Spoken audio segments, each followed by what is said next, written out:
2025 গান্ধীগ্রামে একটা এই ধর্মীয় একটা অনুষ্ঠানে ত্রিপুরাজ্যের মাননীয় প্রাক্তন মুখ্যমন্ত্রী এবং বর্তমান লোকসভার সদস্য বিপ্লব কুমার দেব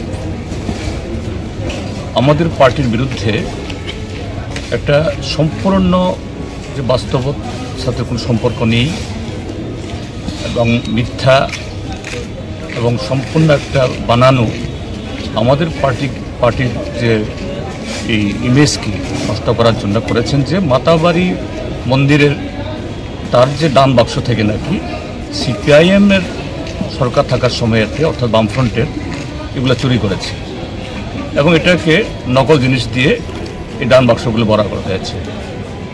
আমরা সঙ্গেই পার্টির বিবৃতি দিয়ে তার বক্তব্য চেয়েছিলাম এই সত্য প্রমাণ করার জন্য, নতুবা ক্ষমা চাওয়ার জন্য, কিন্তু তিনি করেননি। তারপর উকিল নোটিশ পাঠানো হয়েছে, কুরিয়ার যুগে চিঠি পাঠানো হয়েছে, পিয়ন বুকে পাঠানো হয়েছে, তিনি কোনো সাড়া দেননি। তো বাধ্য হয়েই আদালতে তার বিরুদ্ধে মানহানি মামলা আমরা করেছি যে আমাদের দেশে প্রচলিত আইনে এরকম একটা মিথ্যা অপবাদ একটা পার্টির বিরুদ্ধে, যা আমাদের লক্ষ লক্ষ অনুগামী সমর্থক তাদেরকে আহত করেছে এবং আমাদের ভাবমূর্তিকে নষ্ট করার চেষ্টা হয়েছে, তার বিরুদ্ধে যেন ব্যবস্থা গ্রহণ করা হয়।